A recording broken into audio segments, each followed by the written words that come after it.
Thank you so much. Hi, everyone. My name is Lynette Davis with LynetteDavis.com, and I am so glad to have you join us today.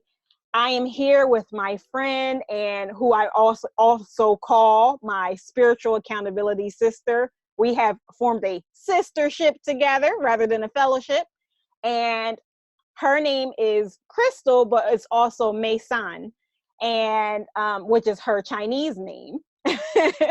And I'm going to let her introduce herself, but real quick, I'm just give you the rundown. So the reason why we're doing this is because we really wanted to just kind of take some time to pause and remember how to ground ourselves in the midst of the chaos going on around us. That way, when we're grounded and when we're feeling balanced, we can kind of see things a little bit more clearly and react in different ways based off of coming from a place of groundedness rather than coming from a place of fear and panic and scarcity. And Crystal can probably completely elaborate much better on that than I can. But so what I'm going to do is I'm going to let Crystal introduce herself, and then we're going to come back to me. And what I'm going to do is I'm going to share a grounding technique that I learned from my therapist, who was helping me to manage my anxiety. And then we're going to go back to Crystal, and she's going to share her embodied grounding practice, and which she has a very special name for it, but she can talk about that too. I call it embodied practices. So without further ado, Crystal, please let us know a little bit more about you. Thank you, Lynette. So my name is Crystal Chan. That's my English name, and I am a published children's author. My two books are Bird and All That I Can Fix, through Simon & Schuster, and I do author visits and school visits, as well as race and compassion activism online and increasingly in real life. Also, as I am mixed race, I'm also half Chinese, half white.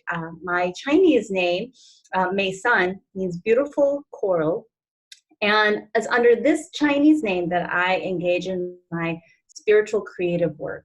So under my Chinese name, Meisaan Chan, you will find me at www.curvingtowardthecenter.com, which is basically a spiritual haiku blog. It's like you get a little nugget every day. In addition, you find these movement and embodied meditations, as well as spoken word meditations. Lots of things for you to check out. So, and that's at www.curvingtowardthecenter.com. So thank you. Awesome. Crystal, I'm so glad to have you here, and I will be sure to plug your links on my Facebook and wherever I shared this, as well as in the email that I'm going to send out with this recording to the list of those who subscribed on LynetteDavis.com. And so I'm going to jump right into it. So really quick, because we're not going to do practices that take forever. We're just sharing practices that you can do really quickly when you're kind of just like right in a moment where you can be like, whew, okay, let me just come back to center. So mine is called, there's different ways to call it, but the way I know it is called the 5-4-3-2-1 grounding technique. And some of you may have heard of it. It's very traditional kind of technique that I learned from the licensed clinician that I had worked with in therapy. And basically what that is if you're in the middle of panic, you do 5 things that you can see. So you look around for 5 things you can see. So it's like, okay, I see the birds. I see my piggy bank. You count 5 things that you can see. Then it's 4 things you can feel. So you go around, you feel 4 things and literally tap them and call it out. Here's my empty Starbucks cup. That's 1. 3 things that you can hear. So this one is, as you can see, the number goes smaller, it's getting harder and harder. So you have to listen out for 3 things that you can hear. Then it's 2 things that you can smell. And then finally, 1 thing that you can taste. And by the time that you're done that very quick technique, whatever was on your mind, you're now focused on trying to find those five things that you can see, the 4 things that you can feel, the 3 things that you can hear, the 2 things that you can smell, and that 1 thing that you can taste. I'm glad the 1 thing that you can taste is only 1 thing, because sometimes it's like, I only taste the dryness of my breath. You know, so that's the 5 4 3 2 1 grounding technique that you can use. And like I said, that was a technique that I learned for managing my anxiety, and that was a technique that I learned from my licensed clinician. And what we're going to do now is we're going to transition into technique that Crystal has showed me, and she also shared with a larger organization, and they totally thought it was awesome. And we're going to share with you. It's also a grounding technique, but what I really like about this is for me, it's more full body. You know, I think the 5 4 1, I keep saying 5 4 1, 5 4 3 2 1 is an awesome technique, but it really is more about just mind. And I think with embodied practices, it helps the mind, but it also is more holistic. So Crystal, I'm going to let you talk more about that and then walk us through how to do this grounding technique. Thank you so much. And I actually think that your exercise was the perfect warm-up because now we are in our bodies, right? We're feeling, we're sensing, we're using our senses. So again, an embodied meditation, a meditation many times, as Lynette had said, is very kind of in the head. And so an embodied meditation is something that is an activity that brings that meditation into the body itself. Because the body holds stress, the body holds emotion, the body can also hold releasing, the body can also hold calm.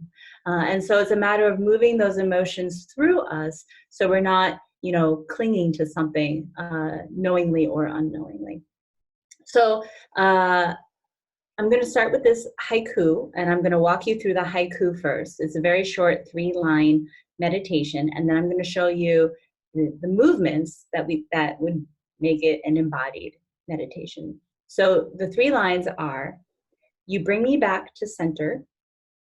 And for you, whoever the you is, now it's a you speaking to a you, an external you, whoever the you is will differ from person to person. Some people say the you is God, higher power, spirit, essence. Some people say the you is the earth. For some, the you might be ancestors.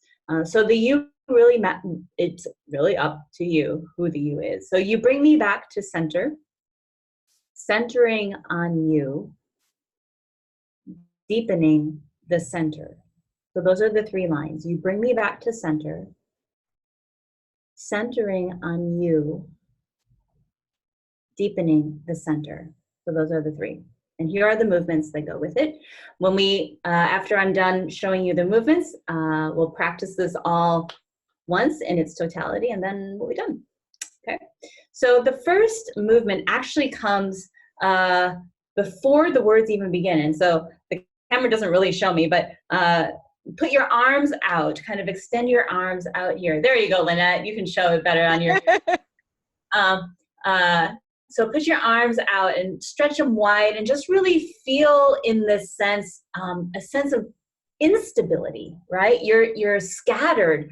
You're all over the place. You're from horizon to horizon. You're all over, right? And so this is where we start, because this is the world, and the world is messy, and this is sometimes exactly how we feel, all over the place. So we're starting out here, and just get that into your body. What does that feel like? And maybe kind of, play with a little bit of balance or instability. And then the first line is, you bring me back to center.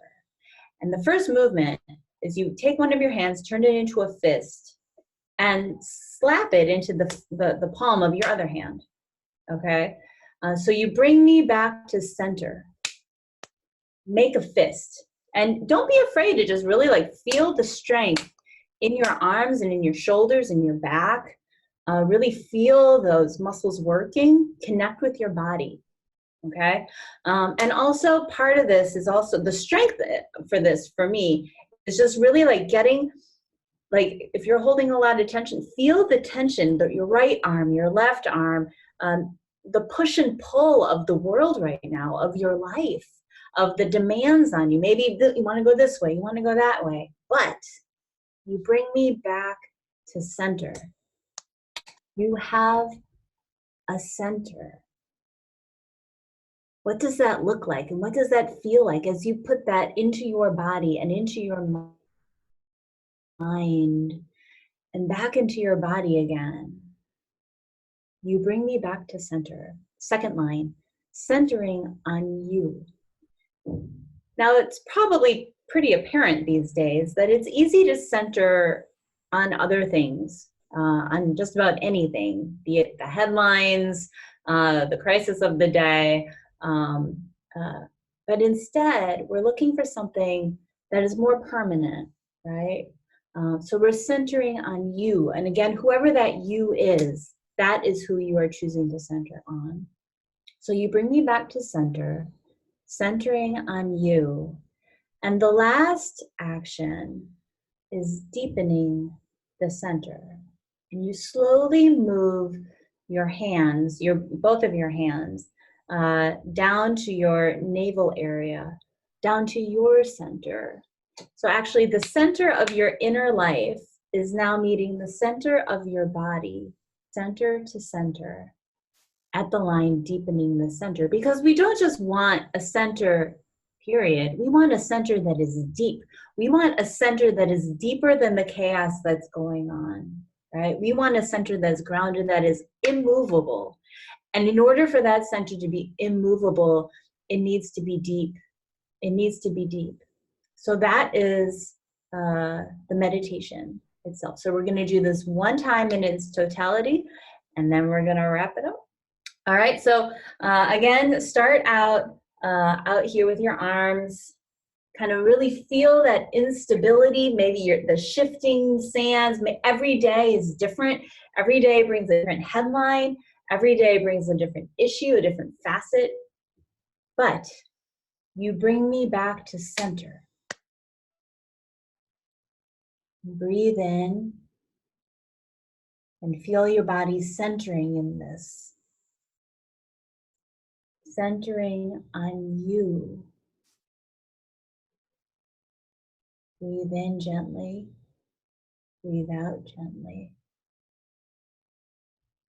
Deepening the center. Center to center. Breathe in. Breathe out.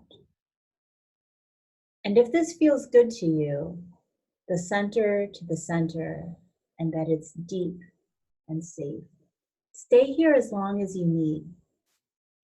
Stay here as long as you wish. If you want to, try to feel your stomach muscles relax. The center to the center.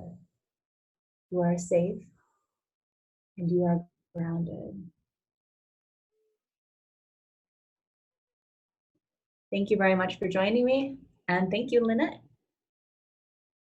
Thank you, everyone, for listening. I hope that this grounding practice will help you during times that are rough, or quite frankly, just embed it into your life, your daily life every day.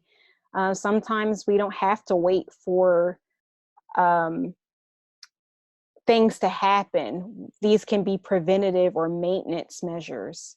So, like we like to say in 12-step, take what you need and leave the rest.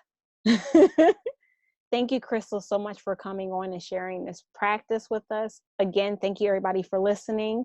Until the next time, peace, love, and wellness. Take care, everybody.